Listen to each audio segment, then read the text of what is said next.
warahmatullahi wabarakatuh. Selamat malam semuanya, karena di sini saya membuat videonya malam hari. Jadi pada pertemuan hari ini kita akan belajar ataupun akan praktikum tentang perbedaan koloid liofil dan koloid liofob.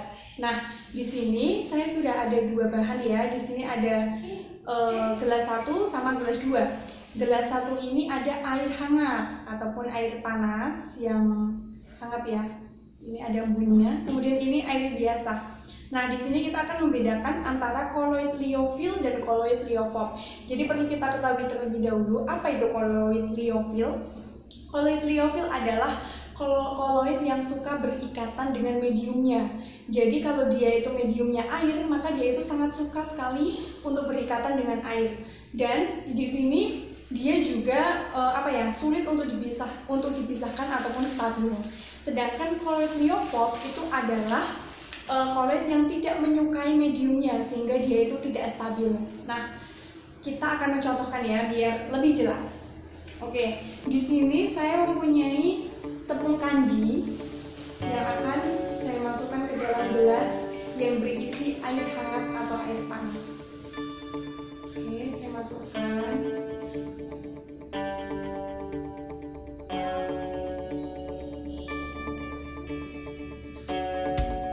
Oke, terus kita aduk menggunakan spatula seadanya. Nanti kurang banyak ya. Ini perbandingannya antara air sama tepungnya ini harus sama. Jadi ini adalah kanji di dalam air.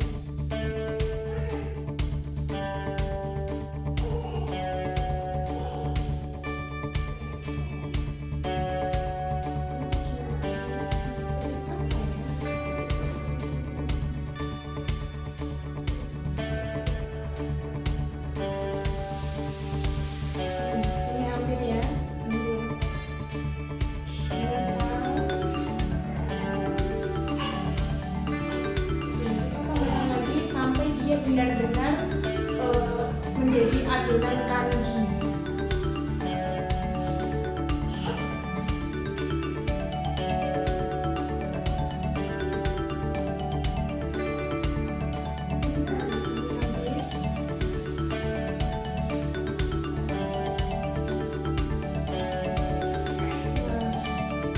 Ini adalah yang dinamakan koloid liofil.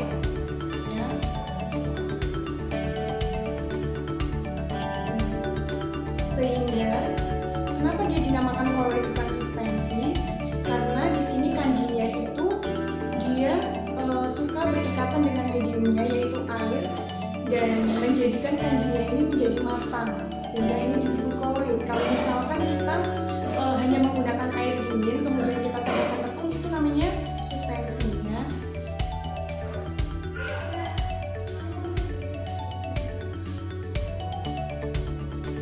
Jadi akan lebih mengental lagi kalau semua kita tambahkan ya, bisa kalian coba. Nah, untuk yang kedua yaitu koloid liofob. Koloid liofob adalah koloid yang dia itu tidak suka berikatan dengan mediumnya ya. Di sini contohnya adalah minyak goreng. Akan saya tuangkan ke air.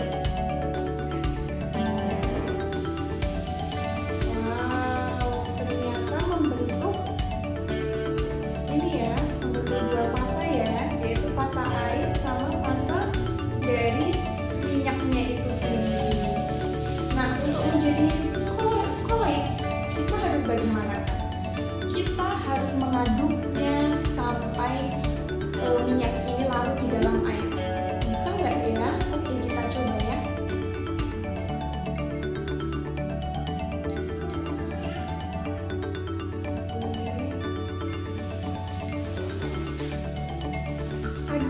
Aduk sampai benar-benar mencampur sehingga menjadi minyak dalam air.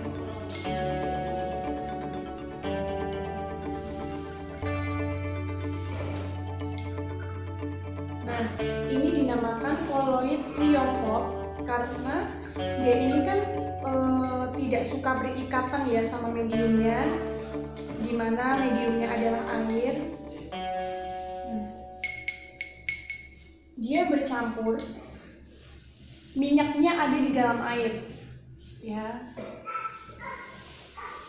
Tapi setelah kita diamkan, dia itu tidak mau berikatan seperti apa yang dialami oleh si kanji ini, kanji yang telah matang ini ya. Oke, coba kita tambahkan lagi.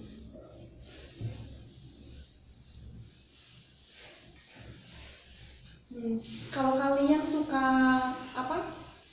bikin cilok, itu pasti kalian akan paham gimana adonannya si colloid liophile ini. Nah, ini kurang lebihnya seperti ini adonannya. Kurang lebih seperti ini. Nah, ini colloid liophile, dimana dia itu suka berikatan sama air. Sedangkan yang ini, walaupun airnya ini udah ada di dalam butiran-butiran minyak, dia itu cenderung memisah ataupun tidak suka berikatan sama mediumnya. Inilah perbedaan antara colloid liophile dan colloid liophore. Silahkan untuk dicoba di rumah ya. Terima kasih. Halo, assalamualaikum warahmatullahi wabarakatuh. Untuk pertemuan kedua ini, aku akan membahas tentang sifat-sifat colloid. Nah, sifat-sifat colloid yang akan aku angkat di praktikum ini yaitu sifat koagulasi ya. Di sini akan aku ilustrasikan ada air keruh. Ini adalah air sungai yang merupakan contoh dari colloid yang nantinya akan aku jernihkan dengan bantuan aluminium sulfat ataupun tawas. Nah, ini dia memanfaatkan tawas ini sebagai pembantu ataupun koagulan. Jadi koagulasi itu kan pengertiannya kan gini ya. Colloid itu apabila kita biarkan beberapa saat, itu dia akan mengikuti gaya gravitasi, di mana dia partikelnya itu akan turun secara perlahan ke bawah bejana. Itu namanya koagulasi atau penggumpalan. Nah, waktu koagulasi ini dia itu bervariasi loh antara satu dengan yang lainnya. Ada yang cepat, kemudian ada yang lambat. Oke, kita coba ya masukkan tawas atau aluminium sulfat ke dalam air keruh. Kita tunggu beberapa saat.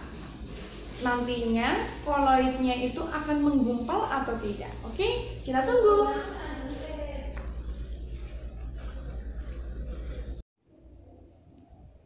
Nah, ini adalah penampakan di mana setelah sekian menit kita beri aluminium sulfat ataupun tawas. Warnanya dari yang tadi sudah agak jernih, kemudian sudah ada endapannya. Bisa dilihat ya, yang bawah sudah mengendap, terus ini melayang-layang, kayaknya sih ini kotoran yang ada di air keruh itu. Nah, ini adalah sifat dari kolloid, yaitu koagulasi atau penggumpalan.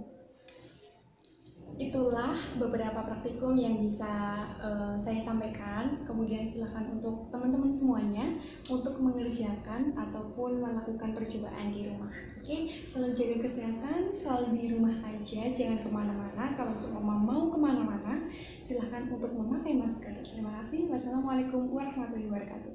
Selamat siang semuanya. Assalamualaikum warahmatullahi wabarakatuh. Nah, di sini Bu Dewi akan praktikum, yaitu contoh praktikum di materi pertemuan yang ketiga, yaitu tentang peranan kolloid dalam kehidupan sehari-hari. Nah, kalian bisa lihat untuk lembar kerja peserta didik Nature of Science-nya untuk dilihat untuk tahap keempat, yaitu Inquiry Lab ya. Jadi di Inquiry Lab ini kalian akan melakukan pengamatan asyik, yaitu dengan menonton video YouTube. Nah, salah satunya adalah video yang Bu Dewi buat ini. Ini adalah cara pembuatan pizza homemade. Nah, kenapa Bu Dewi pilih pizza? Karena adonan dalam pembuatan pizza itu ternyata memanfaatkan aplikasi dari koloid, yaitu gas dalam padatan. Kalian tahu kan adonannya itu kan nanti kita pakai pengembang, yaitu pakai Vermopan kayak gitu, dimana dia itu nanti akan mengembangkan adonan kayak gitu.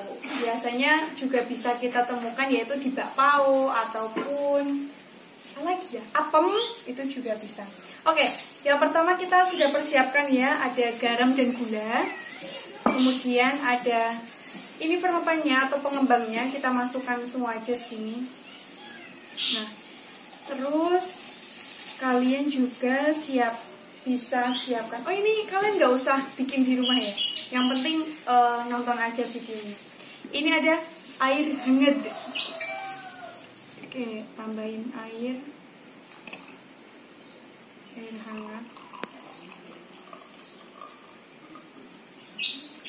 Segini nggak apa-apa.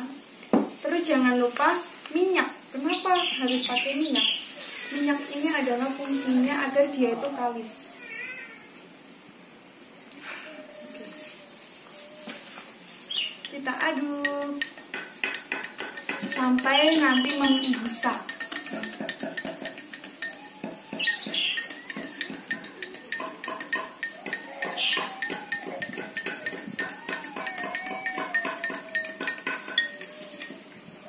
Nah, untuk menunggu berbusa ini biasanya sekitar 10 menit. Nah, setelah tadi sudah kita diamkan selama 10 menit, dia akan berubah menjadi seperti ini. Ini udah berbusa ya. Terus kita siapkan tepung terigu. Ini tepung terigunya 2 gelas. Kemudian kita masukkan sedikit demi sedikit, sedikit demi sedikit. Ya, oke.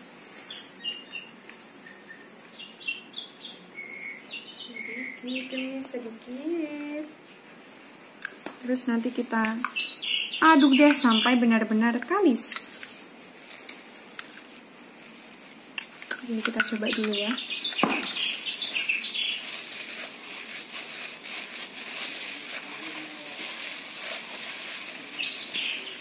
Masih belum ya.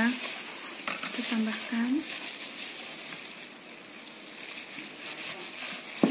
sedikit demi sedikit aja sampai nanti benar-benar udah nggak lengket lagi.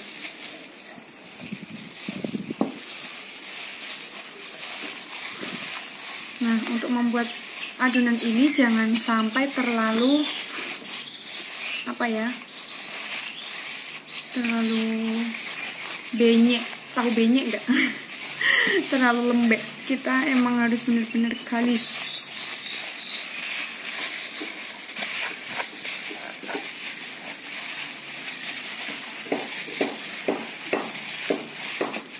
Biar nanti dia itu mengembang secara sempurna.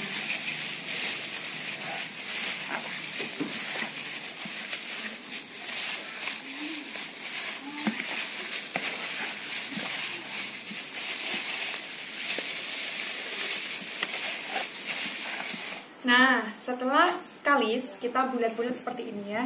Ini jadi 2. Setelah itu kita tutup deh.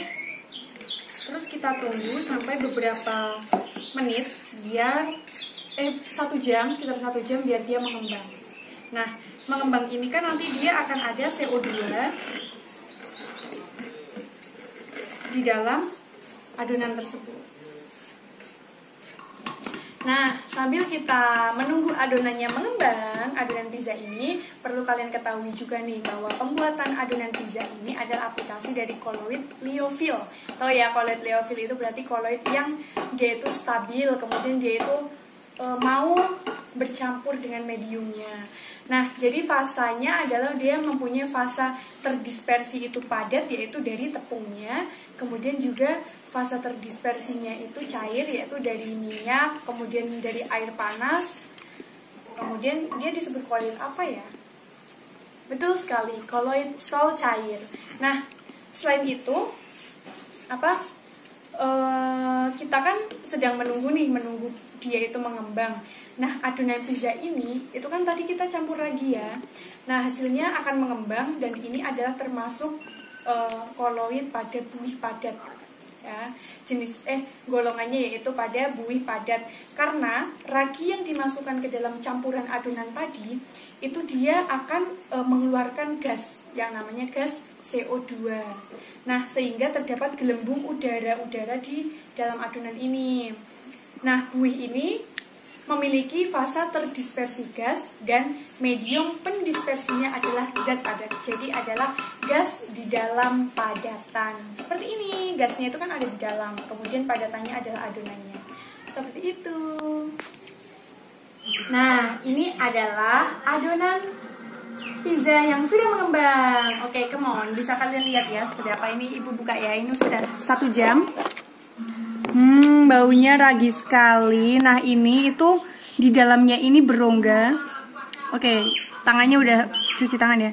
Berongga, ini berarti ada gas CO2 di dalamnya.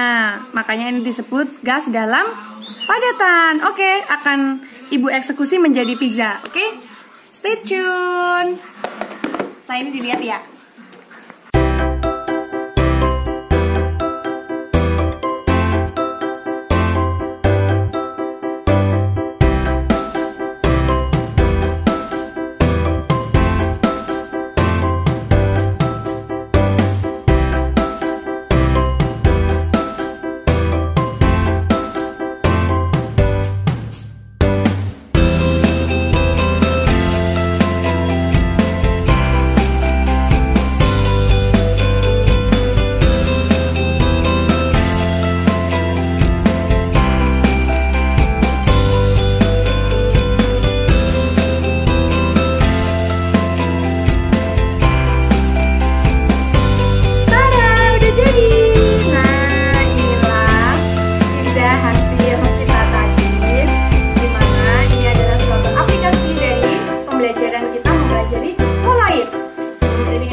Mencapai